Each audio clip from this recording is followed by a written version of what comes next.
Okie dokie. So welcome back, everybody. 7 day fast start. It's hold on. It's you should know us by now. It's Robert and Alan here, and today is all about day 5. We're kind of gonna speed things up a little bit. We've covered a lot of groundwork already, and today is all about going from 0 customers to 100 customers to 1,000 customers. And if we look at the overview and the roadmap, we've done the intro to 7-figure economics and how that plays into the AC model and why it works and so on. We talked about how to pick your market, figuring out your superpower and your disruptive idea. On day 3, we talked about arguably the most important piece of your business, which is the acquisition offer that allows you to get customers in through the door. And on day 4, we talked about the awareness bridge and your profit center. So what happens after they buy your book or your front-end offer, course, whatever it is, right, is you treat them as a lead, take them through the awareness bridge, as we call it, and then they end up buying other things from you. And so today we're going to get a little bit more practical, and it's going to be a mix of how, like, let's say you have that offer, let's say you have the book or the course or the product, whatever it is. How do you go from that to actually making your first sales? And then how do you amplify that to make even more sales? So it's kind of a mix of an organic launch to whatever you're already working with. A lot of people basically have no audience, and then a couple of people have really good audience size already, and there's usually some money to be made right there. So that's effectively the agenda today, and then we got your 10 back-end sales and scaling.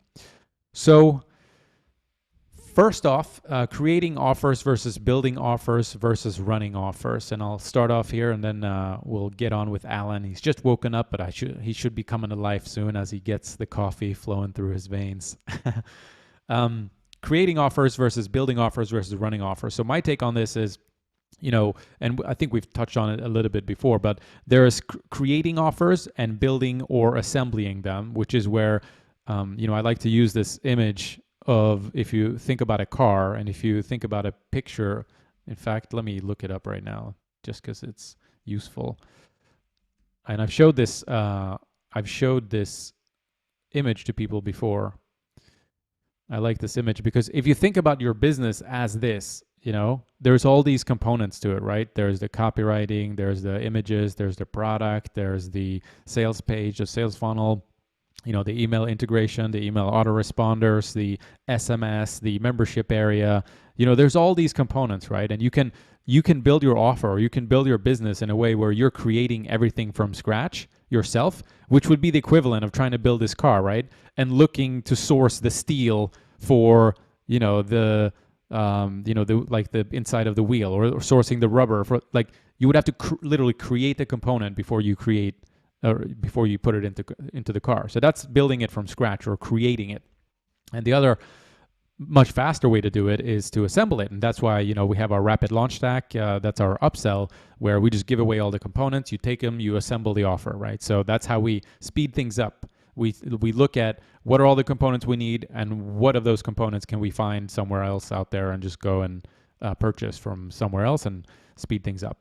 So that's if we go back to the presentation, that's creating offers versus, let me get rid of this. Man, Zoom is really annoying sometimes, like all these weird pop-ups and stuff.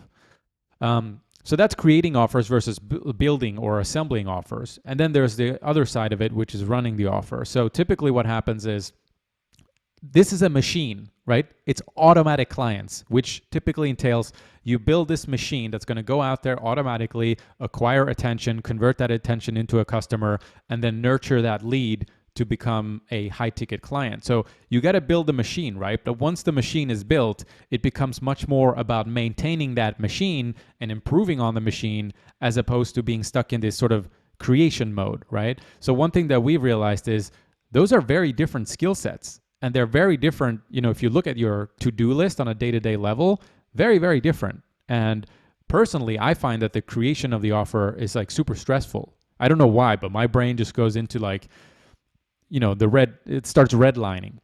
So when we're building something, there's, new things happening all the time, and there's a lot of, you're spinning a lot of plates at the same time.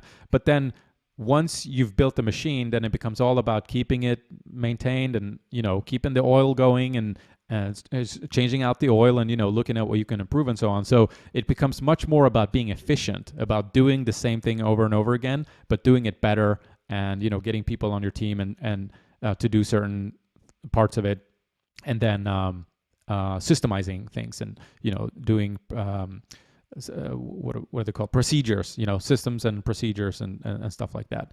So it's very important to be aware of this, because if you're operating, if you're in the creation part of the building of the offer, but you're that your skill set that's needed right now, or what you should be doing is like be focused on efficiency, then there's a mismatch there. So just be aware that there's like two very, very distinct phases to doing this in any business, really. It's like the building of it and then the running of it. So those are my thoughts on it, and we have a couple of notes here as well. But Alan, why don't you chime in with some additions here? Yeah, for sure. Yeah, it's a great way to put it. Yeah, so the biggest problem most people have with creating versus building offers is the fact that they don't know how to create, right? So it's like, their core competency is not that, right? So I'm able to do the whole process from, excuse me if there's a noise in the background, somebody's cutting grass.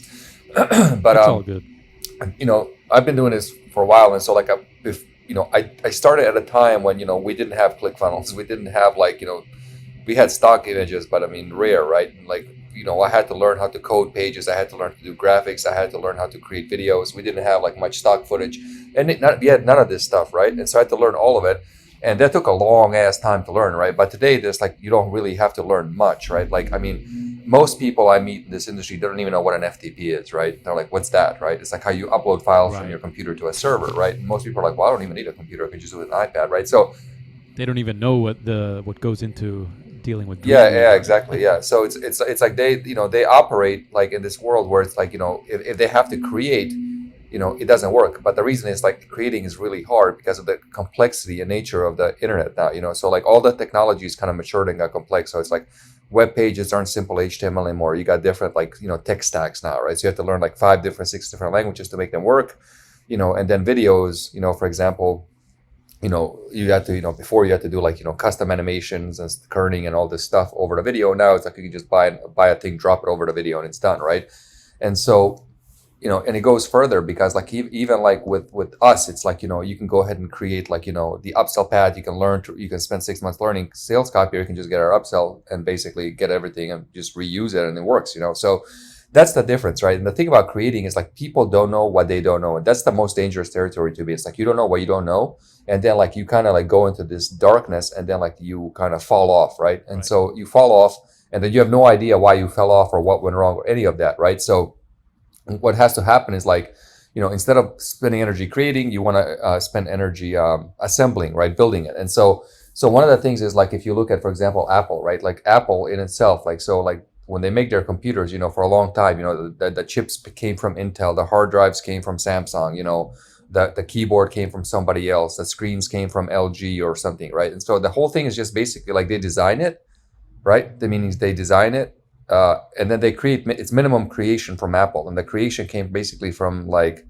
the physical architecture of it, right? And then everybody else, all the components were added, right? Now Apple is kind of doing a lot of their own stuff because they're like a gazillion-dollar company, but that doesn't really happen in most cases. So even like it's funny because I was driving the other day, and I saw this like Ford, and it said like, don't buy stuff made in China, buy stuff in America. And I was like, Ford is like mostly made in China because they're just importing all their parts, like all those plastic pieces, the electronics, everything in their cars, just about everything in their car is basically made in China, and they're just assembling it, right? So there's this whole thing.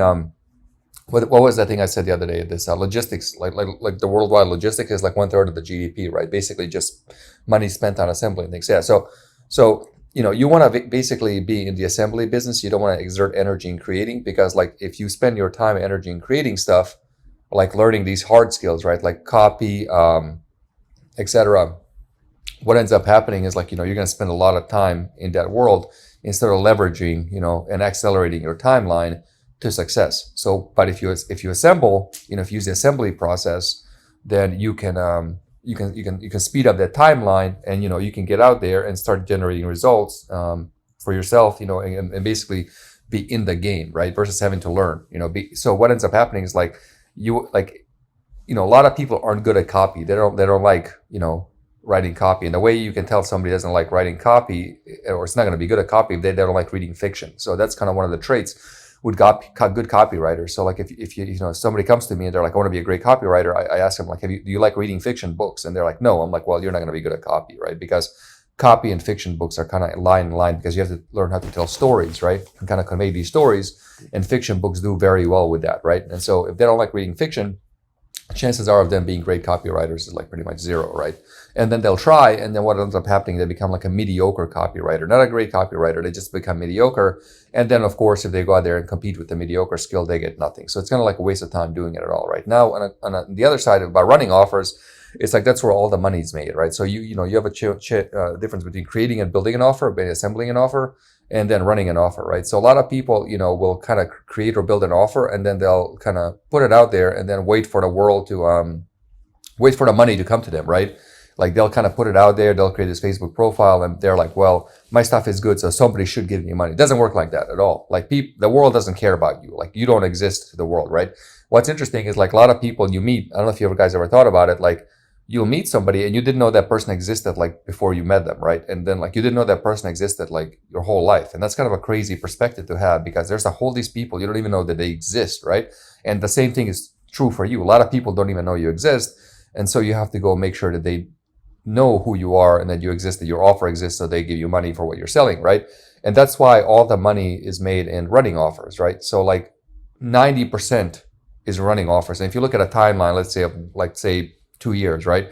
Say it takes you like a month to build an offer, and then you got like 23 months you're going to be running that offer, right? And so it's like you're going to make most of the money, actually all the money in that 23 months, right, not the month that it took you to make it. So running the offer is actually where all the money is made. And so you really have to focus on figuring out where to allocate your time and how you're going to do it, right? But the biggest thing here is like, you don't know what you don't know, right? And then it's like if you step into that black area, like the darkness of you don't know what you don't know, like you have no idea if you're going to fall off the cliff in like 3 steps, or if you're going to fall over here, or you're going to land in a pot of gold. Like you don't know. It's just it's pure luck, right? So that's basically it. So what you need to do is you need to go build upon others people's success, and then start running their success. Example was Tesla, right? Tesla didn't go try to reinvent the car, right? Like when they came with the electric car or whatever, they didn't go try to have a car with 3 wheels or 2, no, that's a motorcycle, or like 6 wheels or anything weird, right? Or like, for example, like doors where you come out of the trunk, or like some weird design, right? No, they just said,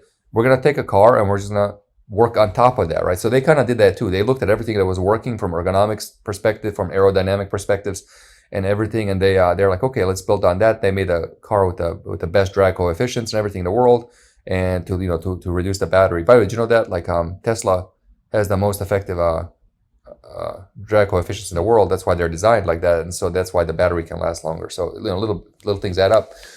Anyway, so yeah, they basically build upon that. And if you look at every company, they do that. Like Apple with, I'm on a MacBook Pro right now, right? So Apple didn't go try to reinvent the laptop. They didn't try to have some weird, Microsoft is trying to do it with detachable screens and all that stuff. But Apple just, said, let's just make this better, right? And so that's what you want to do. You want to go see what's working out there.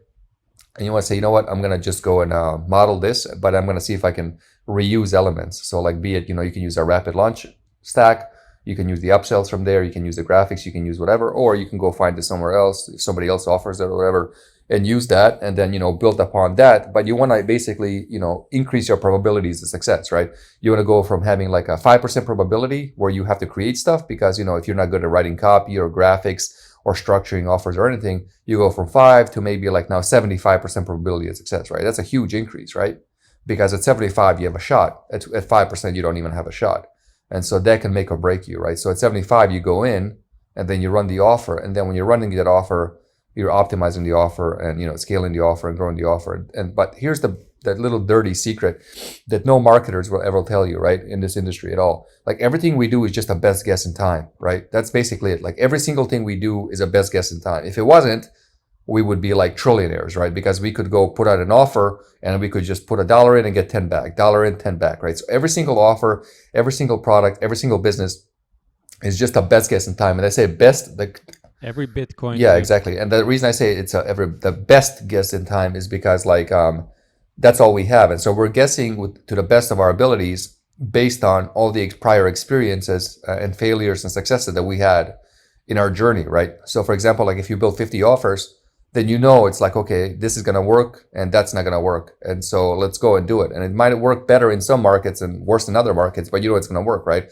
Versus if you don't have much experience and then you're going out there, you know, your best guess in time is really off course, right? So what you want to do ultimately here, the big takeaway here is to figure out how to make that best guess in time better, right? And the way you do that is like you look at what other people are doing, what's selling, who's making money, who's buying this stuff, who has a thing I can reuse instead of having to create, etc. Right? And so like everything is a best guess in time. And then when you throw that out there into the world, right? Like let's say on Facebook ads or YouTube or Google ads or whatever, what ends up happening is like you get data back, right? And then when you get that data back, you can say, okay, I'm gonna modify this data. I have feedback. I have this. I have that. And then you can basically improve it, right? And so your best guess, it's like a basically scientific method hypothesis, right? It's like you put an offer out there, market responds, they respond better to this. Okay, you do that. They respond better to that. You do that, etc. Right? And so you keep tweaking it and increasing it. And then when it comes to that, you have two types of data. You have subjective and objective data, right?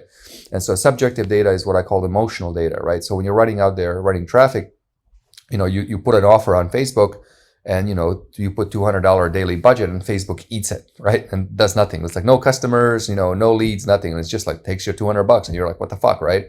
And then next day you put $200 more, right? And it's like eats it again. And you're very emotional about that because it's like eventually, you're gonna have to stop doing that because you're gonna run out of money, right? You can't do that forever. No company can. It doesn't matter how big you are. Like if you put Apple like this, gazillion-dollar company on a long enough timeline and they lose $200 a day, they're going to go bankrupt. It might take them 200-300 years, but they'll go bankrupt at some point. And history shows this. IBM went bankrupt. Nokia, IBM didn't go bankrupt. IBM went down. Nokia went down. Like there was an East India company like of the 1700s, like owned like half the world. They're like no longer around. So all these companies eventually go down, right? And so anyway, but then on the other side you have like objective data. Basically, that's data that's detached from your emotion. So you look at that data and you're like, what's going on here? Why is this person doing this? Why is this person not doing that? Okay, why is this person not having the action that I want him to have? Why is he not having that? And you can kind of tweak and tweak and tweak. And now you take that best guess in time into a science, right? And you go from a guess to a science. And now if you're with a guess, if you reuse everybody's stuff, like our stuff or other people's stuff, what you have is like a 75% probability of success, right? And now you're 75, and then you throw that out there, and you have a best guess in time. You can go from 75 to like maybe 78, then to 80%, then to 85, then to 90, 95, et cetera, et cetera. And then what ends up happening is, you build a great business, you build a great offer, because then, you can get, you're basically focused on, we'll talk about the next slide, transactional relationships with them. And, you can do a lot with that, right? But without that process, it's really hard, because the process everybody else goes through is basically like they come out there and they have this great idea, right? Like I have an idea for XYZ. And the idea comes from all these commercials, that you've seen over the years. It's like all you need is one idea to get rich, right? And because that's kind of like a mythical process. Like Bill Gates had an idea for Microsoft, Zuckerberg had Facebook, Michael Dell had Dell computers, and it was like, if I just have that idea, that's all I need, man, But the idea is kind of useless because the execution is everything, right? And so we follow this old mythology with ideas that it's like, hey, if I just do that, I'm going to get rich. Well, okay, that's fine. But your probability of executing the idea is like 0.01%. You have to have right timing, right people, right everything. The sunshine has to the sun has to be placed at the right part of the earth at the time. The stars have to be aligned. So, a lot of witchcrafting goes in that. So it's like not worth it, basically, right? Even in factoring that, it's like equivalent to playing a fucking lottery, right? So anyway, and so basically, once you build it, you can build a good business and then run it, right? And that's really it. And so if people are focused on this idea thing, they're thinking all I got to do is have an idea and then create it, and then things will come up, right? And so like I see a lot of that happening, like people trying really odd shit they think is too clever, to make money online. Like for example, I don't know, like I can't even think of some of the things that are so ridiculous, right? Anyway, so that's that. Anything else you want to add, Robert, to that? No, I think we can move on to the next slide. But I also think that we have kind kind of touched on this before, so we can kind of skim over it. Okay, cool. Yeah. So this part is transactional versus non-transactional relationship, right? So transactional relationship is where people give you money, and non-transactional relationships where you do people for stuff, for free, where they don't give you money, right? And so this is a real problem, right? Because we're living in this ecosystem where things are exchanged for free, right? Basically, free information exchange, like on YouTube, free content on Facebook, free this, free that, and you see a lot of this happening in various offers out there. And 1 second, guys.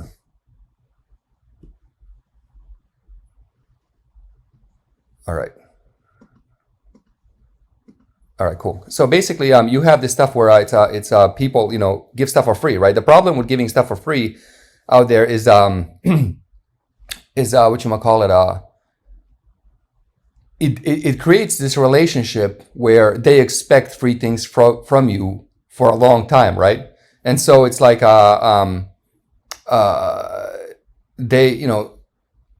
they can't and then it's like when you have this not free relationship, then you come and ask them for money. It's kind of weird, right? And so it's almost like, if you go out to dinner with a friend, right, and you pay like 30 times, and then you're like, can you get this? Can you get it this time? And the friend's like, it's really awkward because what do you mean? It's like you're the one that's supposed to pay, right? And so the same thing is happening. It's like basically you're investing more energy into them than they're investing in energy into you, right?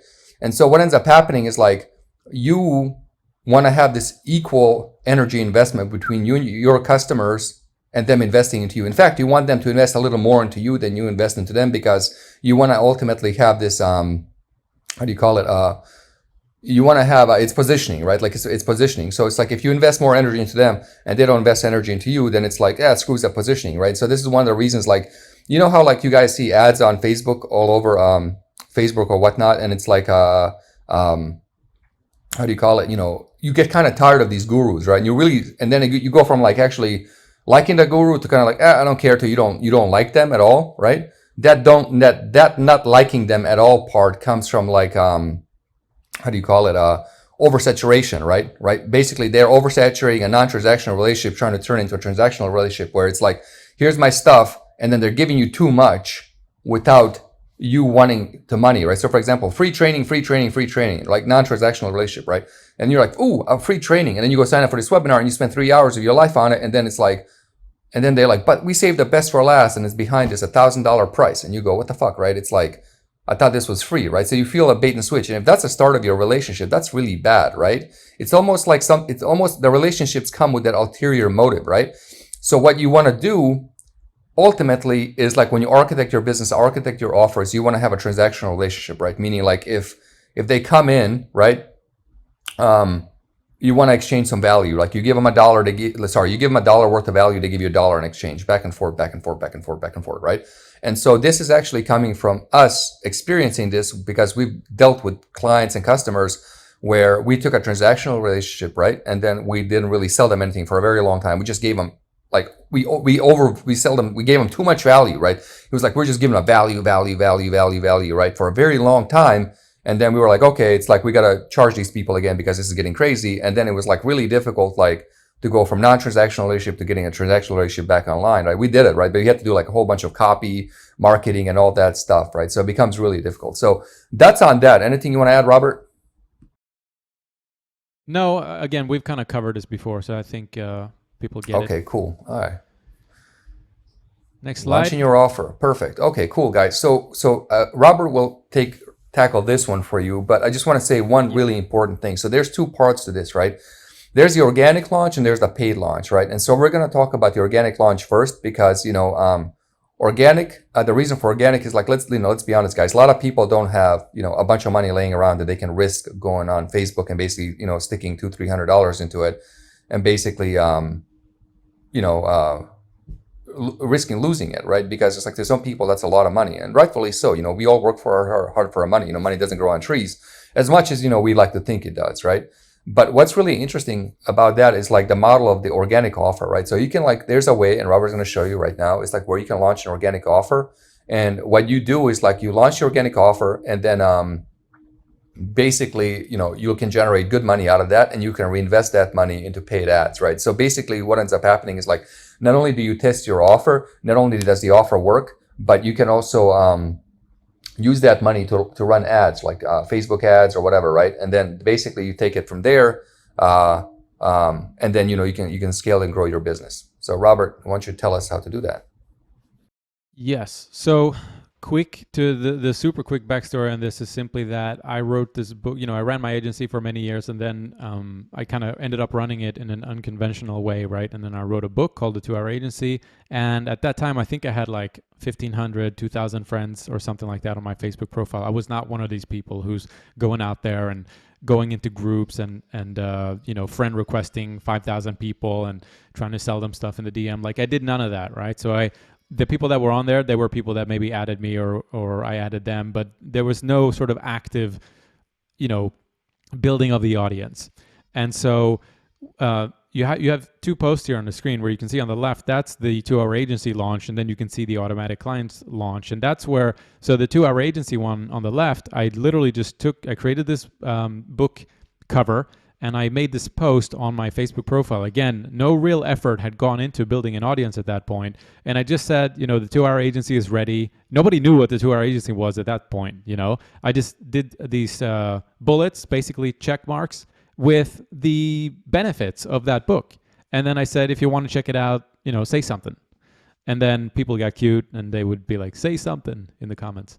But if you look at that post, if you zoom in, there's 357 comments on that. And I ended up selling 102 copies in the next 48 hours and did about $6,000 in profit because I had no cost, And then I took it to cold ads. And then right after that is when me and Alan started working on it together, because when I took it to cold ads, or to a cold audience, it worked for a very short amount of time, and then it stopped working. And that's the thing that Alan was talking about before, where if you don't know what you don't know. So I was in that position where all I knew was that my ads stopped working, but I didn't know at that time how to fix it. This is 2018, and so that's when me and Alan became partners.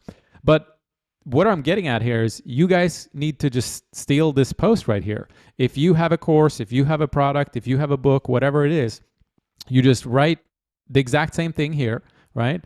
Blah, blah, blah is ready. You do the bullets of what's included or very sort of benefit driven. What's included, you can see I used the same yellow background to make it pop on Facebook to kind of be conspicuous.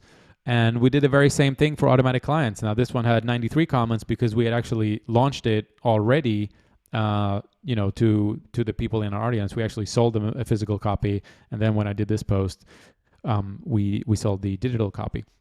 But it works very well. And the great thing, like Alan touched on there, is, you can start with no money investment. And I generated $6,000 out of thin air here. And then I took that money and put it into advertising. So it was like a great way to get some seed money to put back into advertising for those of you that are starting with no budget. And it's really good in that sense, So copy these posts if you have something to launch, and just don't be afraid to put it out there. I see a lot of people have this fear of like, what if I post something and nobody comments, and then everybody else sees it, and I'm gonna be embarrassed, and they're gonna see blah blah. But it's like, it doesn't really matter. What's up, Jeff Miller? It doesn't really matter what happens. Like, if you have a dream, you got to go for it. You can't just be scared and not try things. I'd rather try and fail, right, than to not try at all. They say that's the number one thing with people that are dying. It's like they don't regret the things they did. They only regret the things they never tried. I have something to add to this. So it doesn't really matter. I have something to add to it, like the strategy here. I think it's going to. Yeah, go for it. Yeah, so the biggest problem you guys have here is like you guys don't have a lot of friends who are into this sort of thing, right? That's kind of the biggest issue for most of you, right? So like you can take these posts, which are fucking awesome, by the way, guys. You should totally steal this.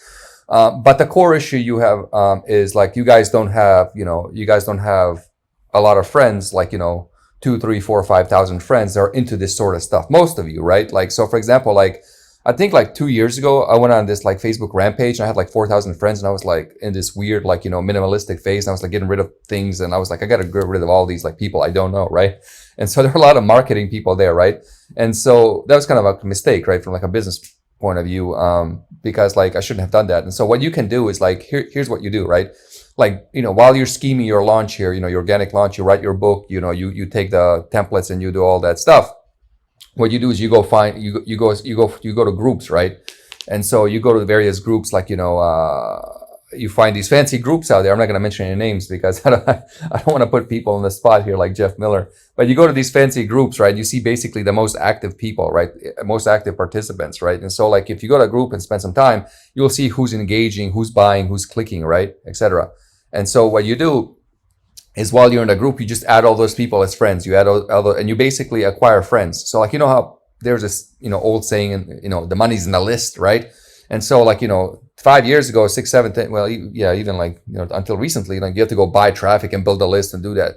Guys, you can just go into these groups and add people as friends all day long and you got a list of 5,000 people, right?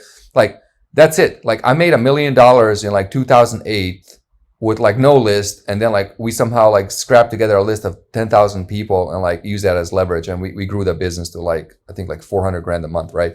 So it works, right? But today it's really easy. All you got to do is go into these groups, right? So for example, you can go into, Arnie has a great group. So I'm going to put Arnie on the spot. I'm not going to put Jeff on our spot because we like Jeff. We like Arnie too, but you can go Arnie. Arnie has like 100,000 people there, right? So you go to Arnie's group, I think entrepreneurs community, whatever, right? And all these people are like active users, right? So you go there and you just hang out and you lurk, right? You're like, oh, look, there's a post and there's like all these people commenting. Okay, those are high engagers, right? Those are high responders.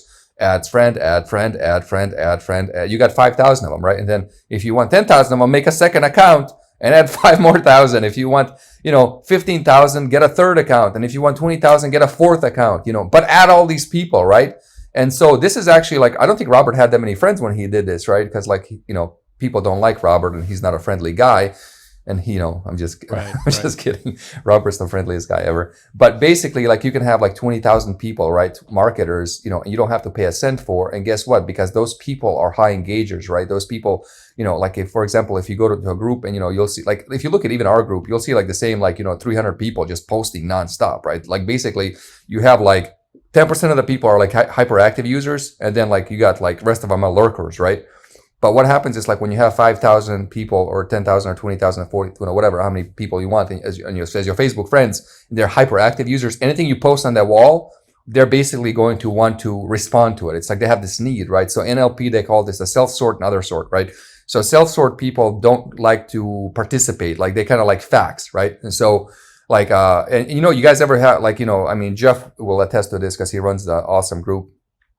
Basically like in a group, like if you have these people that are like fact checkers or like, whatever. And so like somebody will post something and then you'll see somebody kind of like parachute in from like the sky on the post and be like, oh, that's not true. That's not the facts. And then he'll fact check, right? Those people are self-sort because that's basically affecting their ability. But other sort people, meaning like they kind of want to interact with others all the time. They're basically, they have a need to kind of help other people, right? So like if you add all these other sort people, as your friends, what ends up happening when you have a post like this, it's like you can do very well. And, you can actually make a ton of money. In fact, to be fully honest with you guys, I stole this strategy from a friend of mine. And this is what he does. And like, he joins all these like high ticket groups. Like he joins all these like very well-to-do groups. And he just starts adding all these people, they're like, so what it's, so basically it's like, if somebody's out there and like, he'll go like, he's part of all these groups and somebody's like, I just joined this $30,000 a year mastermind, right?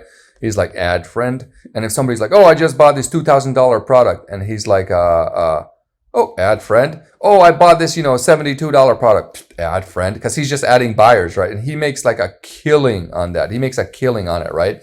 And it's funny because talked to him yesterday, like, and so he did a webinar to those people he added. And I think he sold like 82% or 82 or 88% of the people on that webinar. And I was like, holy shit, that's a lot of fucking sales. That's crazy because like webinars convert at 10%. And he got like 82 or 88%, and it's like a remarkable strategy, So that's kind of the missing component we don't have here, but it's a very powerful strategy, right? The only little caveat with that strategy is like, you got to offer value to these people. You just can't you can't be one of those guys that's like, that adds a friend and then you have like a Bitcoin, or Forex or invest in like my MLM profile vibe, right? Like people really hate that. So it's like, you got to kind of add people and be cool, be like normal. Don't be like this awkward, remember like 3 calls or yesterday, I don't know when we did, the other day we talked about microtransactions versus macro transactions. You want to focus on microtransactions, meaning like offer value, give cool tips, do a video, whatever, right? Share resources, find cool news articles, whatever. Just offer value people so they engage. Don't just focus on macro transactions where it's like, hey, click here to buy this shit. It doesn't really work like that. People are like, oh, that's gross. It's almost like when you meet somebody and you can tell they're just there because they want something out of you. It feels icky, right? They just feel like, you can just feel it, and it's like, you don't want to be that, and so that's basically the other end of the organic line. So when you do that, I think Robert did like $6,000 with this one, and you can do probably like, 5, 10, 20, 30, 40, $50,000 with it if you do it right, And so that's a great little strategy that you can use, not to just launch, but to actually make really good money with this process. In fact, we have a client, we're going to go to the next slide, but we have a client, right? He used to sell for us. He used to be one of our sales guys. And then we asked him, like, we're like, hey, do you want to, continue selling for us? You want to go do your own offer? And he's like, oh, I want to go do my own offer. I'm like, all right. So we helped him do his own offer, right? So he did his own offer, and he's one of those guys that's like a lifestyle guy. He's on Instagram, and he's like, he'll like get a nice car and post pictures. He'll get a motorcycle. He'll get these like $200-300 Cuban cigars, and whiskey and like that type of stuff. The real lifestyle guy, right?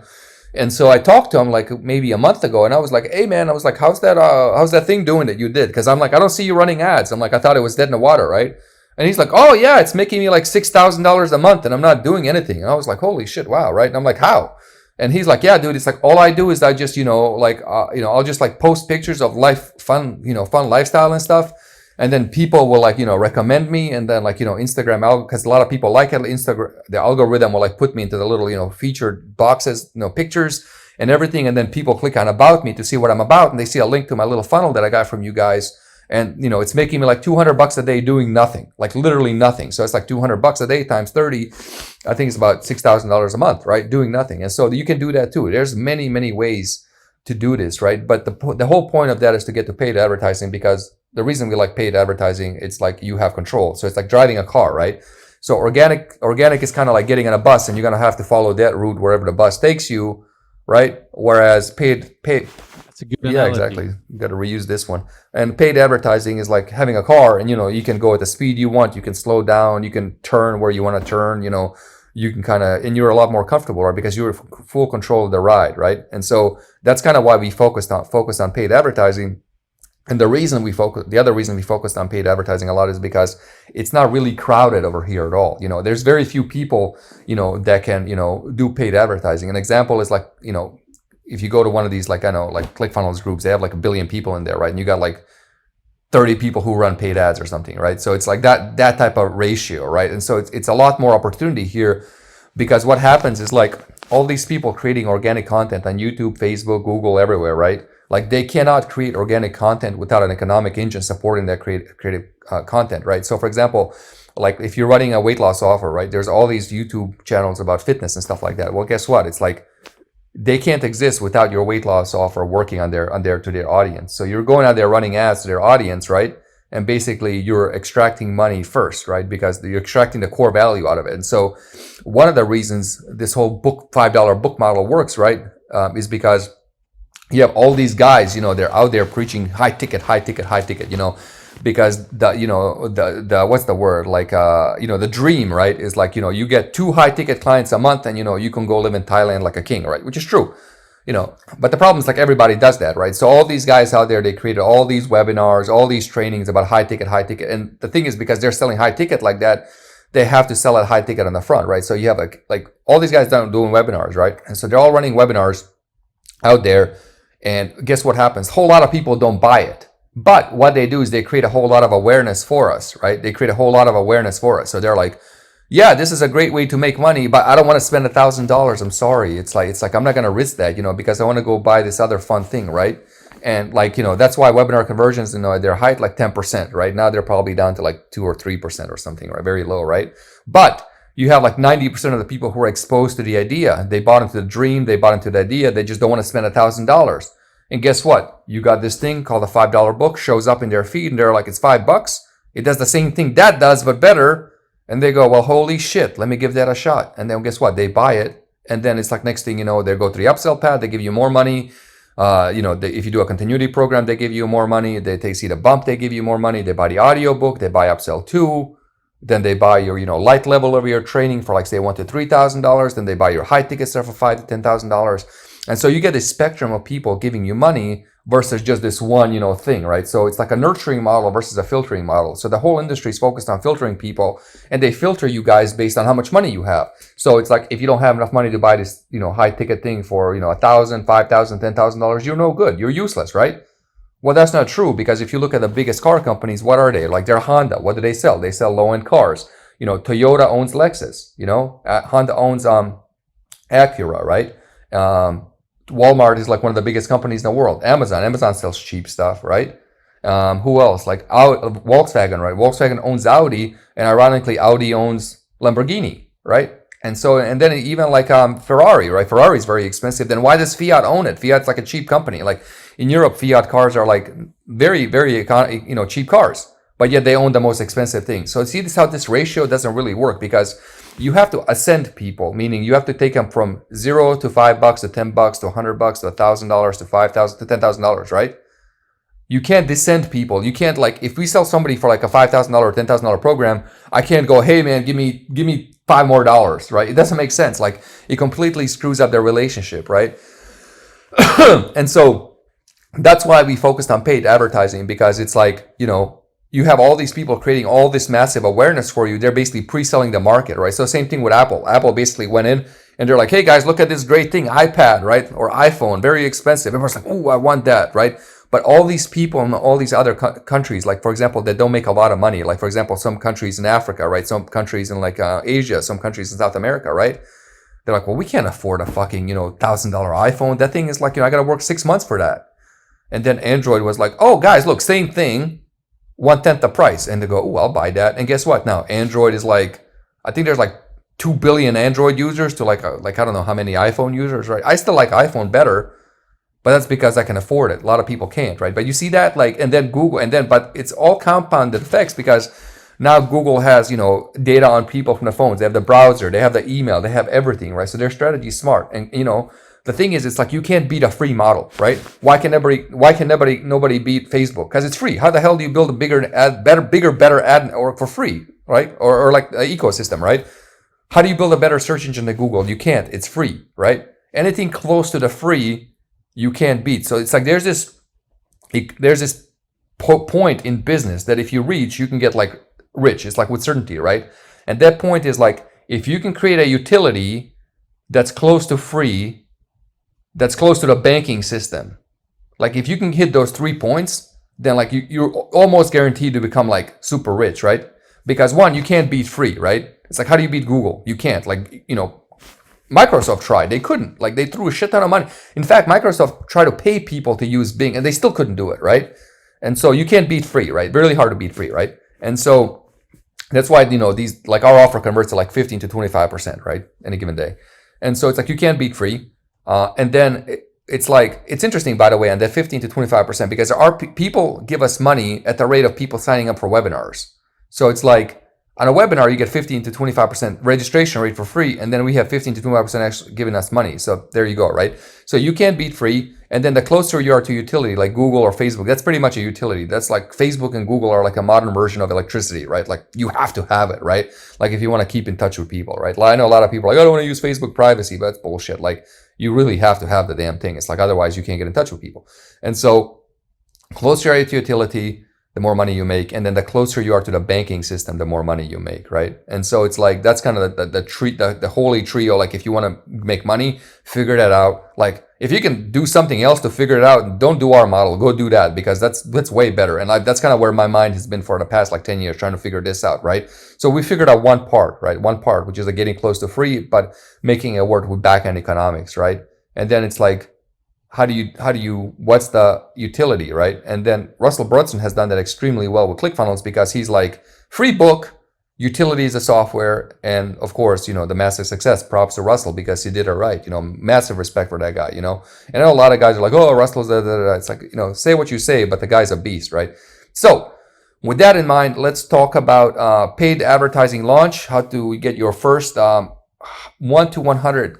Sorry, I was going to say 100,000 customers, 100 to 1,000 customers, right? And so the reason we focus on 100 to 1,000, I know it's not an impressive number. It's not like, oh, build a 7-figure business and get 50,000 customers, do a backflip off a skyscraper and survive. It's none of that, right? The reason being is if you can get 100 to 1,000 customers, that means you can get 5,000, 10,000, 100,000, doesn't matter, because the economics are the same, right? Like if a car travels for 10 miles, it can travel for 100 miles. It ain't going to change, you know? And that's the thing. It's like if it goes for a little bit, it's going to go for a while, right? So basically 100 to 1,000 customers is very realistic for every single person on this call. Like you guys can do it. Like there's no reason. And the reason you guys can do it is that if you look at the IQ distribution of a human, of humans, right? Nobody's twice as smart as you, right? So like, an average IQ is 100. Like I think like top IQ in the world is like 200. There's like 3 people on the planet in 200, right? So there's 3 people twice as smart as us on the planet. Yet you see this like disparity of success, right? And so what is it? It's the systems and mechanics that allow people to leverage to do that. So if you can do that, if we can do it, then you can do it. There's no reason. We're actually giving you and telling you everything what to do so you can do it, right? So anyway, so 100 to 1,000 customers. And then that basically you have to have advertising, right? And so advertising, and we have like our upsell too. So you don't have to buy it. I'll tell you what it is right now. If you want all the details, you can go buy it, whatever. And if you don't like it, you can refund it. I don't really care. But basically, advertising comes down to 3 components, right? There's mechanical, there's creative, and there's strategic, right? And so what ends up happening is like when you hire people to run your ads, you're basically asking them to do one of those, right? One of those things, right? And so the dirty secret of advertising is that ads serve the offer, right? And so like if the offer is bad, there's nothing you can do on this earth to make ads work, right? And typically people will create an offer and they're going to go out there and like try to find all these like Facebook guys and be like, I'll pay you 10 grand a month. I'll pay you this. I'll pay you that. If you just make my offer work. And the Facebook guy's like, all right, I'll do it. They run the ads. It doesn't work. And the offer guy's like, well, this Facebook guy sucks. It's not the Facebook guy. It's the offer, right? So if you make the offer work and the economics work, you can get pretty much anybody to run your ads and it'll work, right? And the reason we know this is because we actually hired a whole bunch of very smart Facebook guys. And then we were like, we wonder if we can beat them. So like they ran one campaign and we ran one campaign in the same account and we were always beat them. So I'm like, fuck it, we're going to do it ourselves, right? So with that in mind, advertising has 3 components, especially online, mechanical, right? So the mechanical component is like you can basically figure this out on your own on YouTube. So yeah, just go to YouTube and type in like how to run Facebook ads, and there's like a billion tutorials. They're probably going to sell you something, so they're probably going to end up giving them money and not giving us money, which is fine. That's how it works. If you guys want to learn Facebook stuff, Jeff Miller here, he's with us. He's one of our guys. He's a fucking beast. You guys should go learn from him. Jeff is actually one of few people I respect in this industry because he knows his shit and gets people results. So like if you look at Jeff's group, it's like massive fucking results, which is unheard of. And you see a lot of these gurus out there like 100,000 customers, 2 testimonials. Jeff is like 200,000 testimonials. It's massive. So you guys should go learn from Jeff. But basically mechanical, right? Mechanical structure. So mechanical means it's like the little tinkering, how you go into configure the account, like the campaign, the ad sets, the ads, whatever, right? The detailed targeting expansion and the naming convention, the shit that everybody just gets hopped up. Yeah, exactly. Yeah. And so basically, which doesn't really. Yeah, exactly. And so basically you go into, go out there on YouTube, whatever. And then, like you can learn that in like a week. You don't have to pay anybody, right? Just literally go to YouTube and type in how to configure Facebook ads. That's mechanical, right? And next up here is creative, right? So creative is like component of ads, right? Meaning like, do your ads get attention? Do they work? Do people respond to them, right? And so the problem with most people, the way they approach creative is like, they have an offer, they have this thing they're selling, right? Let's say a book about dog training, right? And then what happens is like they have this thing here, which is the creative, which is the ad, right? And they're completely disconnected. Like the ad is about something else, the book is about something else, right? And it's like when you click on the ad, you end up here, and then it's like there's this, well, I wasn't expecting this, right? It's like, it's kind of like a bait and switch, right? So what you have to do for the creative, literally all you have to do is like take all the sales copy stuff on your page, right? All the stuff on your sales page, and then reuse it in your ad. That's it. Like if you have a VSL, reuse it in your ad. If you have like some bullets, reuse in your ad. That's what we do. We literally took the picture of our book, the cover of the book, put it as a picture of the ad, and then we took the bullets on the right-hand side and be like, blah, blah, blah, copy and paste. And that's our creative. And it works very well because it's very congruent, right? And then next up is strategic, right? And so strategic is basically having the strategy, and that's the hard part, right? So mechanical, you can learn in a weekend. Creative, you can learn in like a day, like literally like going around, like doing it. Well, like say a week, you can get really good in a week. But strategic will take you a long time. Strategic is where you actually lose a lot of money, right? And strategic is basically knowing what to target, like who to target, who the audience is. and how to configure it. Like, what's the strategy here, right? Because most people here are what my buddy, Jordan calls tactical rats. So a lot of people are what are called tactical rats. I laughed when they told me about that, right? And basically the difference is like people using little tactics that are jumping around different things, trying to get a result, like a temporary result, to kind of patch a real problem, right? Strategy is like knowing, okay, we're going to go play this. This is the play. This is where we're going to go, and this is how we're going to win, right? So you have to be strategic, right? So basically, it's like who you get in the front is who you get in the back. So you really have to be careful about that. And so typically what'll happen is like on ads, it's like you have this runaway, I call them runaway demographics that take place, right? It's like, you run your offer, and then it's like, it just starts converting to this pocket of people, right? And then it's like the algorithm will optimize it to this pocket of people. And like, you're like, oh, cool, this is great. This is working, right? And then you'll be like, well, I'm going to double down on this because obviously they're buying my stuff. And then more and more and more and more you do it. And next thing you know, the whole fabric of your business is, because of these people, right? And you basically have a runaway demographic. And you never really sat there and thought about, well, do I really want to work with these people? Are these the people I want in my life? Are these people I want in my business? Do these people have money to give me like a year from now, 6 months from now, 2 years from now, 5 years from now? Are they a good customer?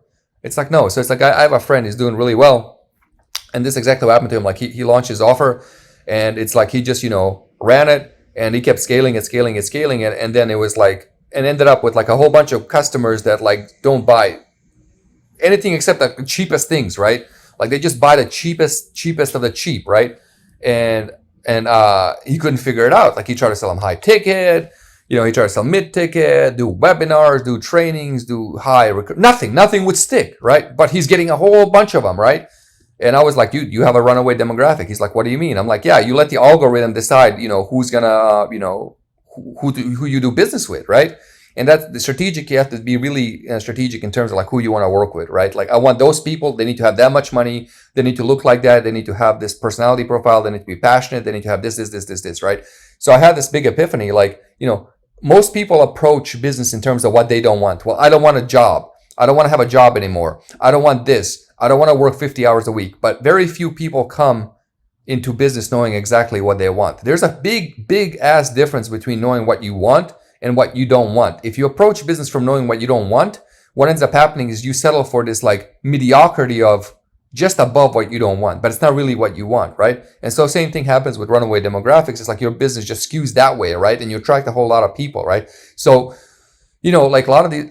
Quick analogy on that. Sorry to interrupt you, but I think this might help people. So if you were starting like a healthy kind of a cafe where you're selling, healthy smoothies and making healthy sandwiches or whatever, salads, and then you're like, okay, I need attention for this place, so I'm going to start giving out, desserts because people like sugar. So you're optimizing for the people that show up for that sugar, for the dessert, and then they come into your store, but it's like the complete opposite of what you're actually trying to do. So that's what Alan's saying is like, if you just go for that thing that the algorithms, upon first glance looks to be optimizing and looks to be working for you, if you just let that run without considering what's actually coming out, then you could just end up with a bunch of people who are very much not into health, and you're trying to sell them, a salad. It's not going to work. Mm-hmm. Exactly. So I lost my train of thought. Thanks for that jump in. Man, it's hard to get. I know. I was going. 2 hour. I know. I was surfing that one. Whatever. All right. Cool. Yeah. So that's why you want to do basically paid advertising. How you do it. So we'll come back to what we can. But yeah, basically that's strategic, right? Next up is like you have FWC, campaign structure, right? So basically, what we do is like we have a feeder campaign, right? So on Facebook we have a campaign that basically we toss stuff in, right? So remember earlier I said best guess in time. So we throw shit in there and see if it works, right? If it works, it works. We keep it, right? If it doesn't, we kill it, right? So those are feeder campaigns, right? And so what we do is we have the structure on that feeder campaign. So it's like, for example, we say, target people that are, agency owners, target people that are this, target people in this age bracket, target people in this countries, So we put a fence around it. We fence those campaigns, right? Because we want to focus the algorithm on those people because we know historically that's what people buy. I figured out what I was going to say. Basically, it's like even though our thing is like a $5 book, we have like a 50 page sales page. And the reason for that is basically we don't care about the $5. It's more like to vet the right person into it because we want them to buy into the idea and the process, right? That's more important than $5. Anyway, so we have the feeder campaign, right? And you bracket this thing, and then basically like you put it out there, and like what you want to do is you want to create engagement on your pixel, right? Basically on that ad. So for example, like if you look at one of our ads, it has like 100 likes, 80, 100 comments, 15 shares, whatever, right? And so like, and then it has a whole bunch of purchases behind it, right? So Facebook algo looks at like likes, shares, dislikes. It looks at the little hearts. It looks at the comments. It looks at the whole engagement of the ad. And it's a different weight to each one. I don't know what the weight is. I don't know if anybody knows. It's like, their little secret sauce, but that's how it works, right? So what we found was, once we have these feeder campaigns, like we get enough engagement on there, then what we do is we just literally click duplicate campaign. We dupe the campaign, and then what ends up happening is that the campaign is duped. And then we call there a winning campaign, right? And then what we do is we kind of isolate that. We still keep the fence around them, right? And then, but we up the budget, right? So we have like one campaign, it's like $200-300 a day. That's the feeder campaign, and that's kind of like testing. It's a testing ground to see if the shit's gonna convert, right?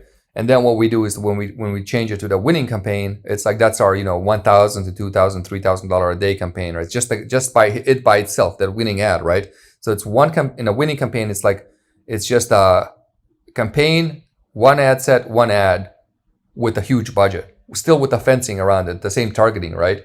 Until we get more data in that. And once we see that working, what we do is we basically dupe it again, and that's our scaling campaign, and then we remove all targeting, right? And so what we do, because we have all the engagement, we remove everything except the geo-fencing, which is like countries, because like, if you run it global, it's like Facebook will sling you all over the planet and get you a whole bunch of customers that, probably won't buy your back end. So you got to be careful with that, right? And so basically, and then it's like we take everything and we just target a whole country. Like we target entire United States, UK, Australia, Canada.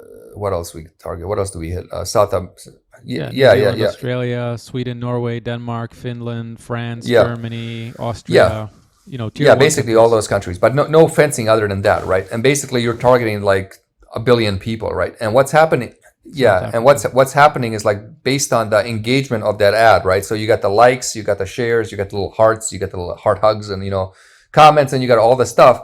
The pixel is looking at those data points now, and it's like, okay, now. Well, conversions would be bigger than those, but exactly. It looks at everything, right? And then Facebook algo is like, okay, I need to go find more people like this because this is where the engagement of this ad, and it goes crazy. And then basically it scales for you, right? So it's like we call it a FWC. So feeder first, winning campaign second, and scaling, and that's how you do it. But before that, you got mechanical, right? Which is the actual thing we can learn on YouTube. The creative and the ad comes from, looking at your sales page, whatever you got, and just you reusing it. And strategic is like deciding who you want to sell to, right? Like who do you want in your business? Like, because otherwise if you don't really figure that out, like you're gonna have a business that just randomly looks like however it looks like, and it's like it'll make money, but it won't be the business you set out to create. It'll be the business that creates itself, and you're like, well, either you're gonna stick with it or you're not gonna stick with it, right? Mm-hmm. Yeah. Just on a fundamental level, what we found is, when you go watch these YouTube videos and when you talk to the Facebook ads expert and so on, oftentimes they're stuck with, the way that Facebook ads used to work, which was some manual labor involved where you had to click certain things and make sure that certain targeting and certain checkboxes were done. But nowadays, like on just a fundamental level, if you're starting from scratch, you need to go in there. You need to, like Alan says, have a best guess in time of who your target audience is, put the offer out, make sure the offer is good, and you need to just start gathering conversions, right? That's the number one thing, before likes and comments and all that, because, different markets are going to respond differently. Like a B2B market is not going to be super engaging compared to a B2C market. So, but conversions are never going to lie, right? So you need to give Facebook data about, okay, people are converting, and then you need to basically release restrictions on Facebook, okay? I've tried, like very recently, to outsmart them, right? Telling them what to do, who to look for, you do not get better results like that. So you just go in, you do the best you can so we just went in, we chose the tier 1 countries, we chose a couple of different interests that we thought would align. which we know from previous experience. And sure enough, they start getting some conversions, and then we start removing some restrictions and going into maybe more countries, removing interest targeting, all these things, and just kind of letting Facebook do its thing.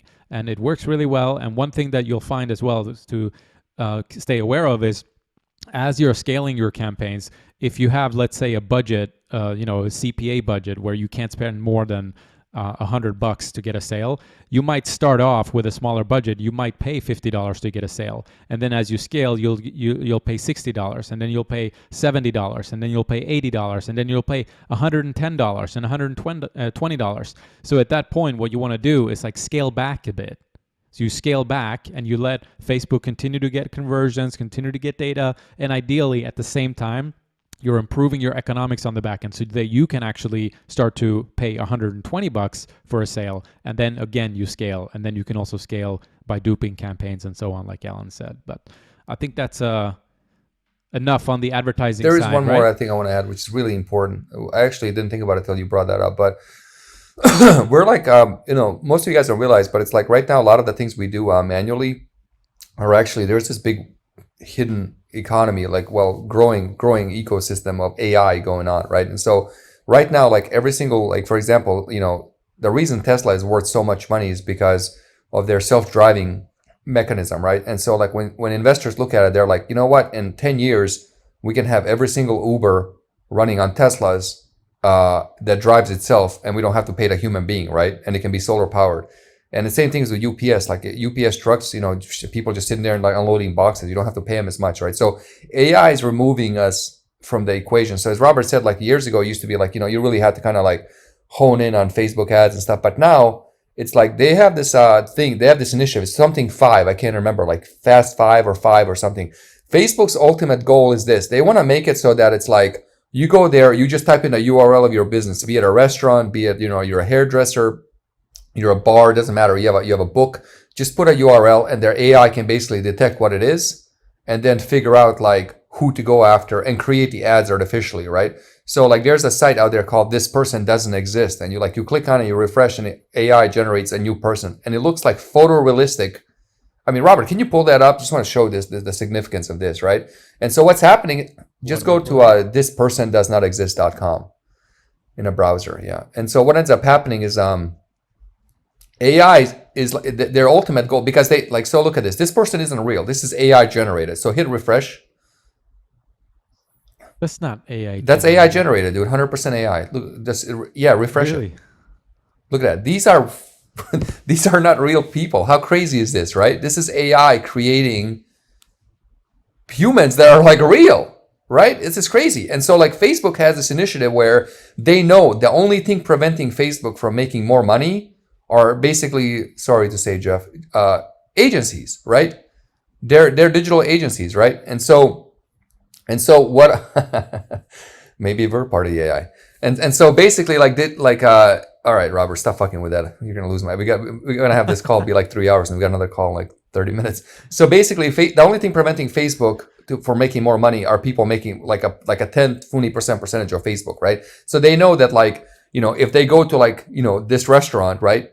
The restaurant is paying, let's say, $1,000 a month for ads, but they're paying $300 a month or $500 a month for somebody to run their ads. So Facebook knows that if we remove these people from the equation, we make more money, right? And that's their whole initiative, and that's where all the advertising is going, and it's getting better and better and better, and it's crazy how good it's going. So you want to tackle this one, Robert? Sure. Advertising is a function of economics working. So this kind of relates back to what I was just telling you about how, if you've got $100 budget to spend, which means that your average order value is $100 and that's what you can afford to spend, then that's how much you can spend right on Facebook to acquire a customer without losing money, or Facebook or YouTube or whatever. And so advertising is a function of economics working. Well, I don't know, the wording of this sentence maybe throws me off a bit, but effectively, when it comes to advertising your offers, that's what you're looking at. You're looking at your average order value, and that's kind of the budget that you can spend, right, to acquire customers. at scale, and that's going to allow them to come into your business, find out about you, and then, like we say, you nurture them, and then you can sell them other things to increase, the lifetime value of that customer. And so one thing that Alan kind of touched on before is that the advertising is never going to fix the business. All right, advertising is going to amplify what's already happening. So if you have an offer that has holes in it that doesn't work to cold traffic, then advertising is going to expose that, and it's going to help you lose money very, very quickly. All right. Now, on the flip side of that, if you have an offer that is attractive to people, they're buying it, then advertising is going to come in there and amplify that. But there is this completely false, mindset around advertising, which is that I have the business, and if I just throw ads at it, then it's going to get fixed. But again, advertising is not a fixer of problems, it's simply an amplifier. And so if your economics are not working, well, then advertising will not be fixing that. And so that's why oftentimes when there is a problem, the first place to look is not actually the ads. It's actually, the sales funnel, or the economics as a whole, the back-end offer and whatnot. So that's huge. And that this comes back to, the strategic part of advertising. It's like an understanding of this. The other part of this is, we say when running ads, don't chase awards, chase rewards. And this comes back to, if you look at, the Madison Avenue sort of advertising agencies, they're in the business of advertising. And this thought came from when we saw, you guys know the company Masterclass, they released these courses, and they had these, 30-year veterans teaching advertising. And they asked the guy, like, what is advertising? And he starts saying, like, advertising is vandalism. And when you're there the next day, it's still there. And he said, advertising is in your face, blah, blah. I'm like, this is so strange. This is a 30-year veteran who doesn't know what the hell advertising is. How absurd. And I started thinking about it more and more and more. And then I realized that these guys, and so me and Alan talked about this, and we realized, we talk a lot about this in our upsell, by the way, in the Ultimate Ads package. So I don't want to lose my thought here, but that was funny. But what happens is these guys are in the business of advertising, which means they're in the business of acquiring the next client that they can run ads for. They are not in the business of running profitable ads. And that's a very, very important distinction. You see the same thing in Silicon Valley, where the number one goal for the company, for the startup, is not to make the company profitable. It is to go get funding so that I can speed things up and do an exit, right? So that's really important to understand, because you cannot look to those big companies. You cannot look to Madison Avenue agencies to learn about advertising, because they're not playing the same game as you. You can't do a teaser campaign about a company that nobody knows about. It's not going to work. You need to have direct response advertising where all the ingredients are there to make the sale. You can't do a teaser campaign. Nike can do a teaser campaign, but you cannot do what they're doing. So that's very important. And so this idea of don't chase awards, chase rewards comes from that, because what these guys do is they play this game of, hey, we're going to win awards in Cannes because that's going to allow us to get more exposure, and then more companies will hire us to run their ads for them. And what we're saying is chase rewards, as in chase ROI. That's the only thing that matters in advertising. So that's important. One reason those guys chased awards is because, ultimately when they run ads, they're not risking their own money, right? And so it's like there's this disconnect, right? Like when somebody's running your ads, ultimately they don't give a shit if it works or not. End of the day, it's not their money, right? It's like they're just like, hey, who cares? It's like if we fuck his budget up, whatever. It's not my problem. They don't really feel the sting, you know what I mean? They don't care. Where you're like, oh, that hurts, that really hurts, So it's like, they'll throw a campaign and it doesn't really work, and you're like, what are you doing, right? And so also, a lot of that stuff is also to satisfy the ego of how do you call it, of the person running the company, right? And you'll see this happening in our space as well, especially gurus, so I have to shit on them a little bit, but it's like you'll see this guy, right, or a girl, and she is the damn ad, and it's there's a little bit of text up there, and I'm like, what is this? Do I'm supposed to click on her nose and go to the page? There's a massive disconnect. I'm like, I don't want to see your face. There's no value to me in your face. I don't care. I don't care that you're there looking like you're contemplating life on a beach and then telling me some quote in the ad. It doesn't do anything for me, right? And I'm the give me attach value, have your advertising claw shit in my brain where I'm like, oh, I gotta click that, I gotta go, right? And so Like Sam Ovens was really good at this, like he was there like on the ad, and that's an exception because he used like peripheral things in that ad to signify what the market wants. So like the weird motorcycle in a penthouse with the back shot. People are like, this guy looks like success, right? So that works, right? But like other cases, it doesn't. So you got to be really careful with that because the end user doesn't care about you. Like to them, remember, they don't know you exist. And like tomorrow they forget about you. There's this thing called the forgetfulness curve. It's like we forget 40% of the stuff we interact with. Like we don't remember it, So, if there's an ounce of ego in your ads, leave that out there. Go post in somebody's group or do whatever you want to do for the ego. But don't put your money on the ego. Don't. That's dangerous, and that typically doesn't work. And I see this happening a lot. And the way you can see it doesn't work is like, pay attention to this. You'll see these guru running ads, right? The gurus running ads. And it's like every week their ad format will change. Like it'll be something different. But every week it's like there are pictures on it, right? And it's never quite working. It's kind of working a little bit, but not really a lot. They're not doing it right. One person, by the way, that is doing it right is Dan Locke. He's doing it right. But like the reason he's doing it right, he got the Bentley. He's not Bentley. He's doing this. And he's kind of like, doing that role. Like he enabled that archetype all the way, which is good, but it's just like a little picture of somebody's face or something like that, or ego. Unless it's like strategic, don't do it. Like our best ads are just our book. It's like the book, here it is, and that attracts the best people, yeah. So that's that. Let's jump into the next section because we don't have much time left. Yeah. Check the ego. You want me to check go? the ego at the door. I'll run this one. So what to target, how much to check the ego at the ads manager. Yeah, dude. Yeah, for sure. All right. So advertising. Oh, well, it's the wrong slide. What to target, how much to spend, video versus image. Yeah. So what to target, right? So basically the way you do it is like you look at your audience, right? Like, ultimately, first you have to figure out who you want to do business with, like who AK is going to give you money, right? You have to choose that. You can't let algorithm and the market choose that for you. Otherwise, you build the wrong business, right? So you figure out what to target. And like the way you target is you do what we call layering, right? And so typically for us, it's like our first layer are the gurus. So we focus on Jeff Miller here, which is the best guru in the world. We focus on Tony Robbins, Russell Brunson, Brian Tracy, Les Brown, Onyx Ingal, Sam Ovens, Dan Locke, Grant Cardone. We focus on all the big boys, right? That's the first layer, right?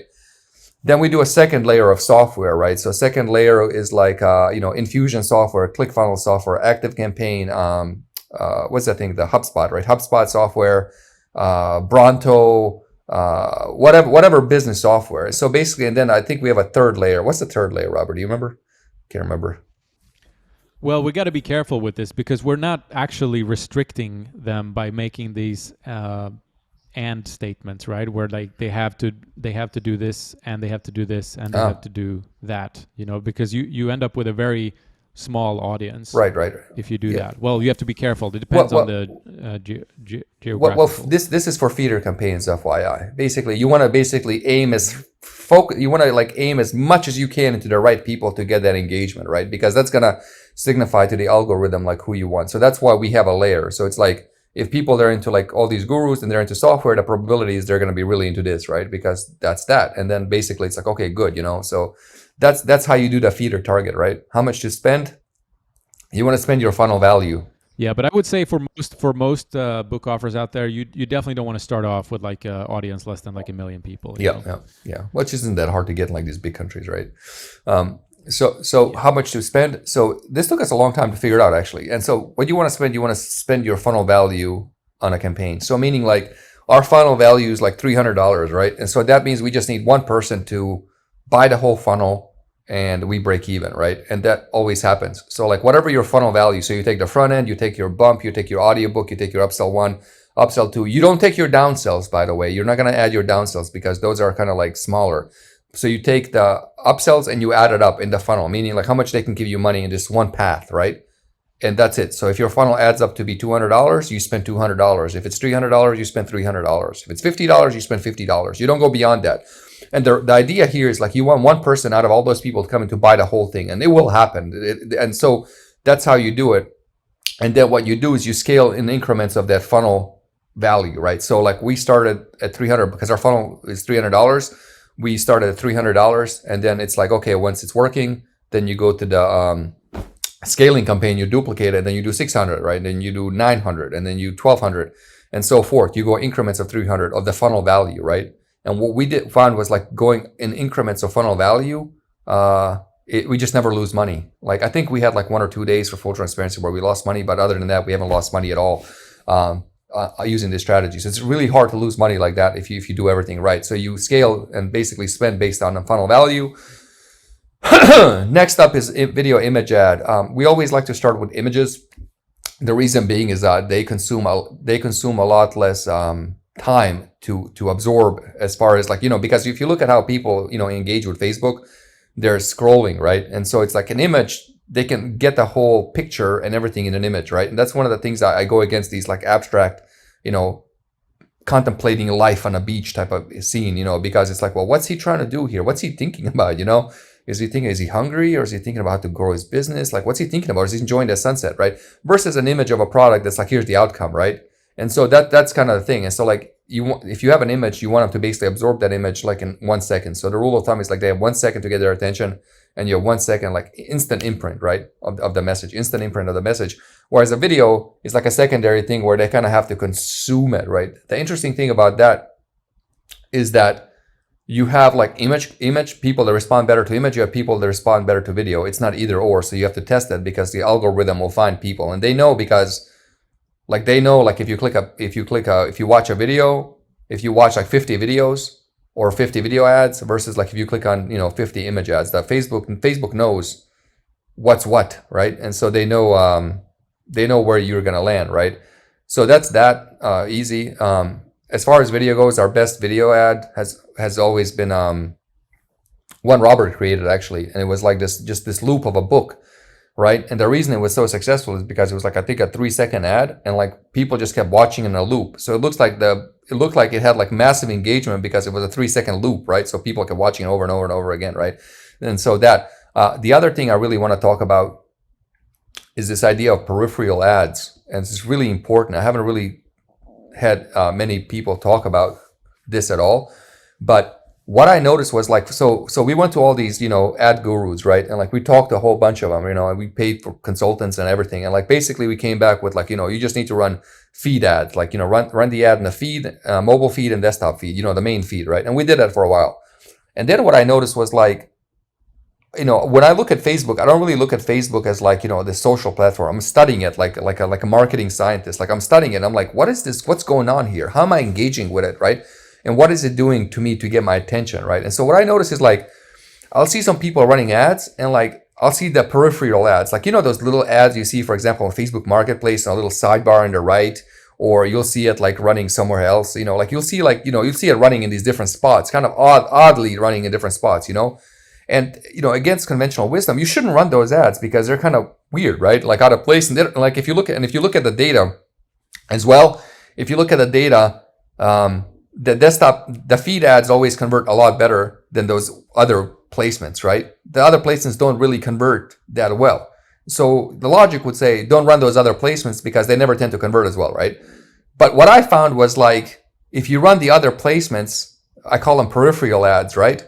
That the feed ads, AOVs and everything goes up because you get top of mind awareness out of those ads. And so it's like, you'll see us now running like, marketplace, yada, yada, yada. And we don't really get a whole lot of conversions out of that. But what we do get is like people are reminded about automatic clients, top of mind awareness, and those CPMs, are cheaper because it's like, it's not as expensive as the feed ad. So our overall cost is actually lower because even though we pay for that little side ad reminds people to go back and click on the main feed ad when they see it again. So it kind of triangulates of itself. It's kind of like it's a supporting ad. And so we run peripheral ads as well. So we don't go with the conventional wisdom, just feed ads, right? So now with that in mind, that's really important, by the way. You guys should do that. If you guys running ads, do the peripheral ads and you'll see your AOVs and conversions go up across the board. And the other thing is just not to look at your CPAs, to also look at how ads affect your AOVs, because that has to be balanced out. So all right, let's talk about setting up our best ad. What you got here, Robert? Yeah, let me share this. So basically, this is something that you guys got when you joined, when you bought the book. So just go into the membership area and scroll down, and there's the $200,000 ad template. You can click on it, and this was actually the image ad did really well. So actually, if you have the rapid launch deck, we have like a template for this, but anybody can create this, obviously. Just the front and the back of the book on a picture, and then again, just put the bullets of. So this is straight from our sales page. Quick intro, and then just all the bullets literally copied and pasted from the sales page. So that's been our best performing ad for 2 Hour Agency, and now we're using it for automatic clients as well, and it's working really, really well. So that's all you got to do to go get started as far as getting your first ad up. And then if you want to learn how to actually set the ad up, like we said before, you just got to go to YouTube, honestly, if you've never done it before. Yeah, just go to YouTube. I mean, it's easy. One thing I do want to talk about that ad. Can you pull it back up, Robert? I just want to kind of like touch upon little details. And the little details are what makes and breaks things. Yeah. So like if you look at this ad right here, it has the black background, right? And it also like the other day, I think yesterday, the day before, we really focused on names, right? So if you scroll down, like the name itself here, like it just delivers ultimate outcome, 2 Hour Agency. It says everything. It's like, boom, it's there, it's done, it talks for you and everything, right?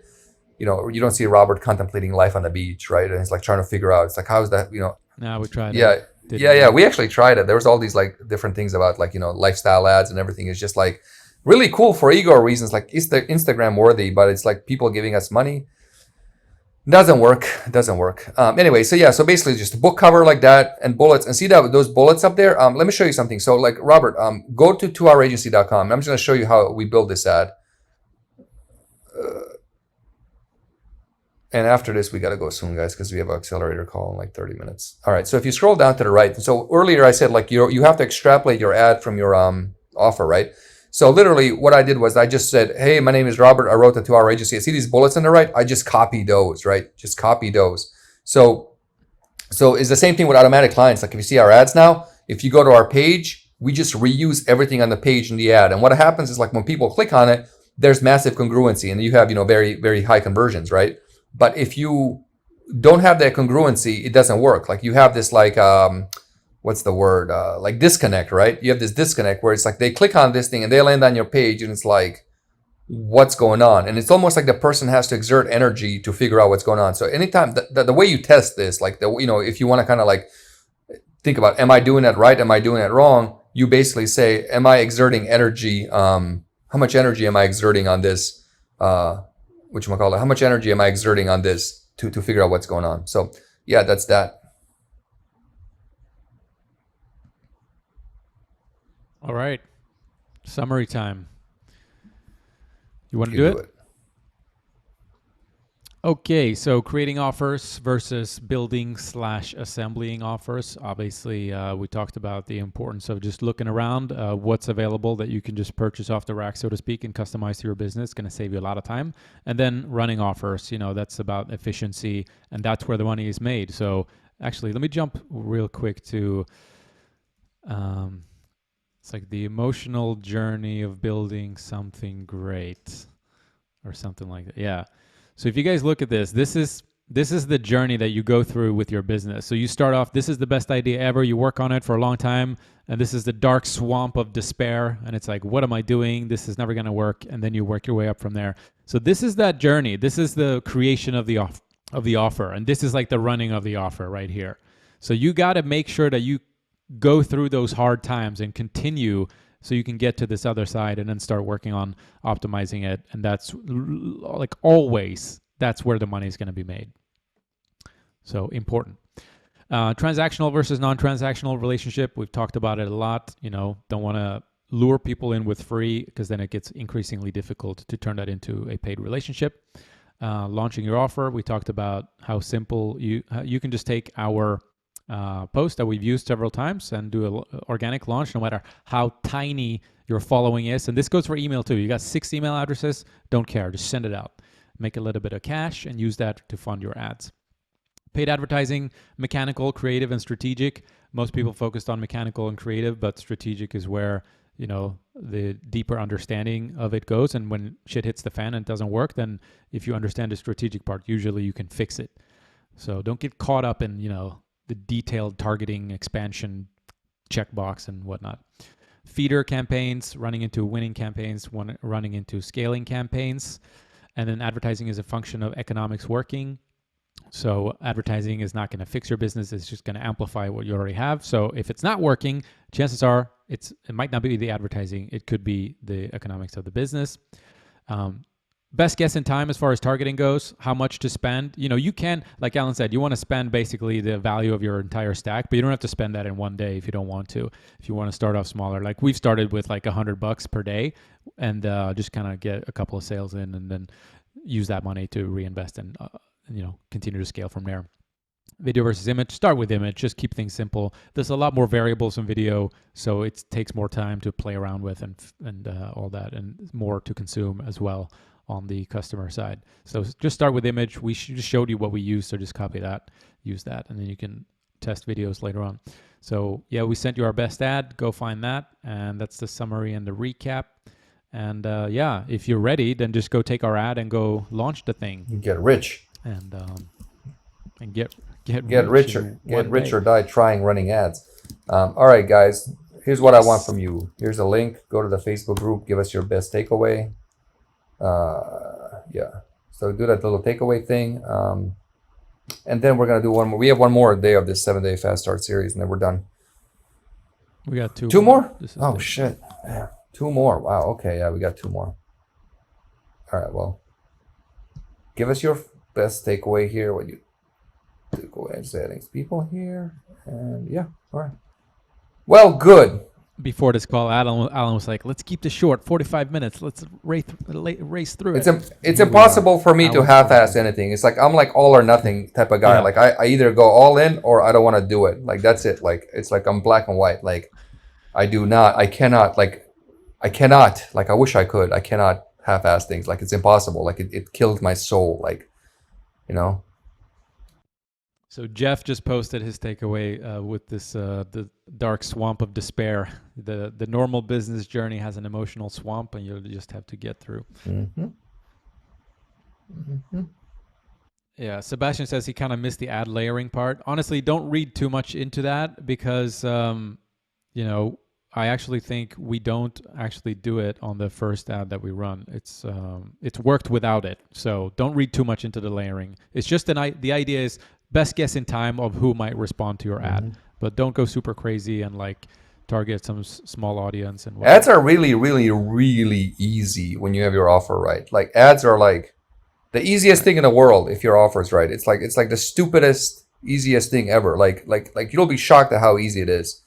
The offer part's the hard part because that's the stuff that makes the ad make money. It's like if you got the offer done, rest is easy. Like the ads are like anybody can do ads. Like it's not that hard. You saw our ad. It was a picture of the book and then copy from the sales page. Like that was the best ad. Mm-hmm.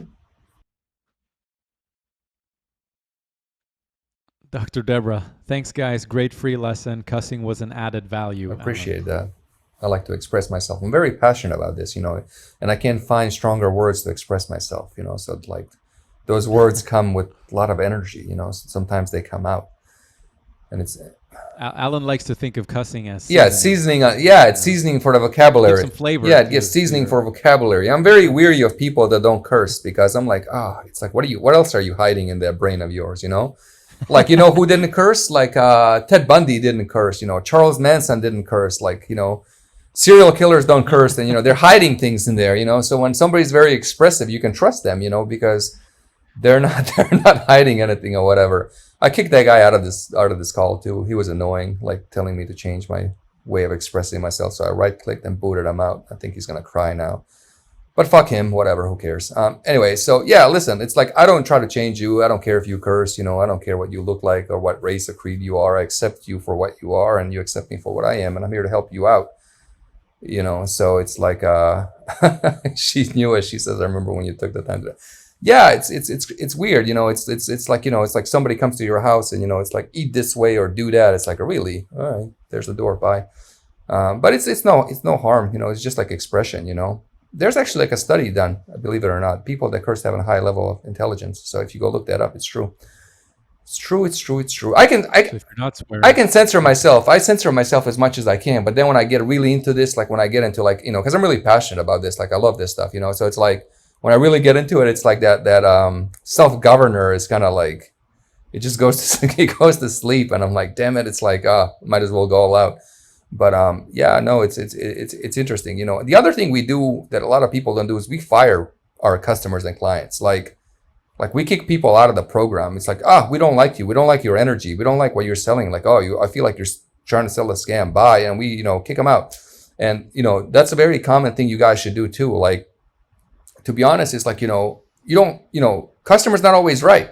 It's like they're not, like, because they don't know what they don't know, right? So it's like you should take care of your customer, offer value and stuff like that. But also feel free to boot them out, fire them, give them a refund, and get rid of them. Like, no harm done. It's like, go do business elsewhere. And when you start doing that, it puts you in a very powerful position of like not giving a fuck, right? There's this what is that the Gambler, the movie The Gambler with John Goodman, when the position of fuck you, like that's a really, so if you go to YouTube and type in that video, it's called just type in The Gambler, the position of fuck you, and you want to be in business, you want to be in that position, right? It's like, yeah, the fuck you money, you want to be in a position of fuck you, because what ends up happening is like on positioning, right? So positioning in business has dictates elasticity, right? So for example, Grant Cardone has great positioning, like phenomenal. Sam Ovens has great positioning, like all those guys have great positioning, and those guys can go 20 grand to talk to me, right? So like I think I heard somebody paid like Sam Ovens like $50,000 to come speak at their mastermind for an hour, right? Great, right? Because he has that positioning, right? If you allow people to dictate how you do business, how you express yourself, how you run your offers, how you do anything, right? Automatically you lose that positioning, right? And so if you allow the customers, like if you're not in a position of firing customers and clients because they don't fit, like for whatever reason, like, it's like, I can't help you. I'm sorry. I'm not going to help you sell this piece of shit scam, right? We're not going to work together, right? And things like that. Then you lose that positioning. And when you lose that positioning, you lose that price elasticity. And when you lose that price elasticity, then you bend over every which way to serve everybody, and then you serve nobody. And ultimately you don't serve yourself. So you get in back of the line for the business, and that's why it's really, really important, to get rid of people out of your business and keep the people that you want in your business. Because, there's like 7-8 billion people on earth. It's like, there's plenty more where the other one came from. It's like, just get another one. Who cares? It's like, who cares? And every day, like they just printed $4 trillion. So it's like, it's not like there's, a limited amount of money in the world either. Right. And they just printed $4 trillion. And then, God knows how much is in the credit, so everybody credits. So you're looking at like 30, 40, 50 trillion dollars swimming out there, and there's no reason you can't go get more, right? Like Facebook exists. The only reason Facebook exists is because people are getting money on it, right? Think about it. Like, if people couldn't get money on Facebook and make a lot of it, like their stock wouldn't be up. They wouldn't be profitable. Like, people wouldn't run ads. Same thing on YouTube and Google. Like, there's a lot of money to be had on this, right? And so like the scarcity mindset stuff needs to, get the fuck out, for the lack of a better word, because it's no reason. Like, there's no excuse. There's no excuse not to do it. Like, zero excuses. It's like zero, zero, zero, zero, zero. Everything is being figured out. Like, people running offers, they figured out how to do it. Just go copy them. Just copy Jeff Miller. Don't copy us. Copy other people. I'm not copy them, steal their shit, but do what they're doing. You know what I mean? Like, if you see, like, do what they're doing, and, probability of success goes up. If you see them selling high ticket, go sell high ticket. If you see them selling books, go sell books. You see them kind of running groups, go get a group. Don't have a group, go add 5,000 people, like I told you, add, and then invite them to your group. Run out of 5,000, add another 5,000 to a different profile, and keep going, right? There's no reason. There's really no reason, no excuse not to do it. The only excuse is not doing it. That's it. And that's your fault. If you don't do it, it's not because you can't do it. It's because you don't want to do it. And that's the truth. It's like if you don't do it, it's not because you can't do it. It's ultimately you don't want to do it, right? Because like, it's so easy. Like, everybody, like, it's all figured out for you. You just got to open your eyes, look at what's going on, and just, I'm going to do that. I'm going to do that. I'm going to do that. I'm going to do that. And I'm done. And it's easy, and you don't have to make like $1 billion. Nobody's go here, go make 7 figures. Go make your first $5, go make your $10, go make your $100, go make your $1,000, Don't get swayed by all these gurus saying, 7-figure this, like you're not good enough if you don't make 7 figures or 6 figures or 30,000 a month, right? And, don't worry about that. That shit doesn't matter, because it's your life, and you know how much you need to make to live a good life and to be happy, and focus on that, focus on you. Don't have this parity, because it's interesting. There's this like whole thing going on in our community right now where it's like, unless you have like this like 7-figure business, you're not successful. It's like you're kind of like a lesser marketer. It's like, no, it's like, it doesn't matter. You're doing this for yourself, not for them. So with that in mind, guys, we love you. We're going to do another call. We got 2 more of these awesome calls coming up. We're going to do next one Monday, probably about 10 a.m. Today was early because we have an accelerator call in like 15 minutes. So I got to go get some coffee, more coffee in me to kind of keep these mega monologues, Keep the train get going. the mega monologues going before I lose my voice. And then, we really enjoy helping you guys out and sharing this stuff with you. We're going to do many more calls with you. And we're not going to try to sell you anything. That's the crazy part. It's like, we're not going to try to sell you anything. Like, if you want to buy our stuff, you're welcome to buy it. And if you don't, that's fine. It's part of the nurturing process instead of the filtering model. We're not going to filter you guys out, like, we just want to help you out.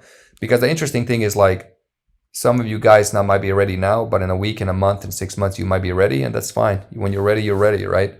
To go. And like, we approach things differently. But yeah, if you guys give us like what your biggest takeaways are, and then the other thing would be cool, like if you guys let us know what you guys need help with, like when we talk about these things, we have a lot to cover, and a lot of ears perk up when different things come up. Like, the ad layering stuff seemed to generate a lot of interest, which we didn't really think would be interesting, right?